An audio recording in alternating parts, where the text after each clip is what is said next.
question. Oh, last one. This last one, very last one. Assalamu alaikum, Uncle.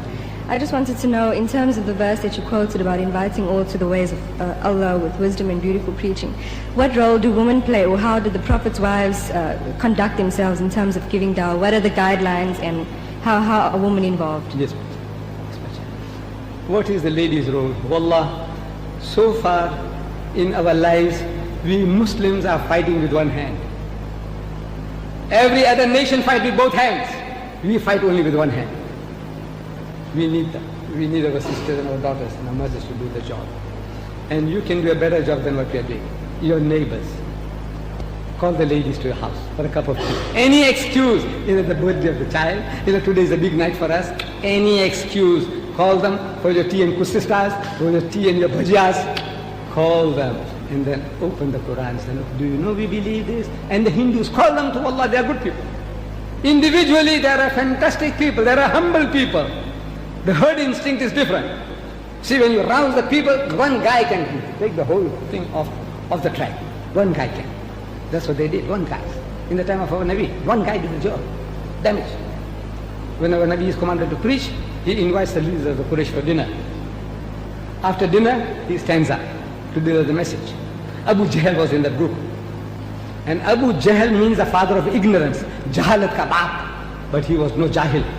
He was one of the most learned Arabs in Arabia at the time. Out of the only half a dozen people in the whole of Arabia who could read and write, he was one of those. Abu Jahl. But because all his knowledge couldn't make him to see the light of truth, our Nabi said he's not Abu Hikmah, that was his title. Father of wisdom, Hikmah. Our Nabi said he's not Abu Hikmah, he's Abu Jahl. So that nickname got stuck onto him. But he was no Abu Jahl. He was no Jahil, ignorant fool. He was not. So he stood up. He sensed it. He said, you're going to listen to this upstart here, have for his doll and rice, and you're going to listen to him. He scattered the people. One devil can do that.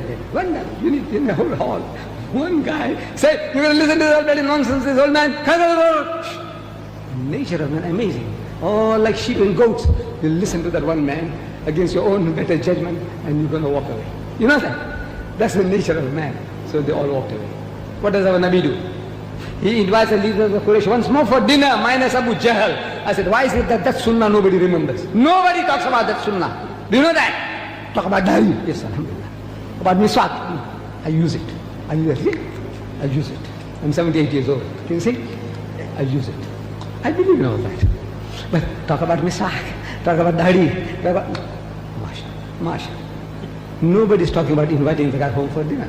For lunch. That's the first sunnah of the Prophet was that. He invited the Quraysh for dinner and he failed another time again for dinner. Why is it that you can't remember that sunnah? It's going to cost you something. That's why the beard costs you nothing. I got it so I can tell you what to give a beard.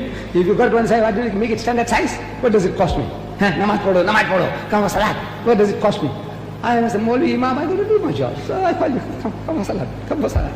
Cost me nothing. But if I invite people, after you invite people for meals, then I'm put in a situation where I have to invite, I have to also do that.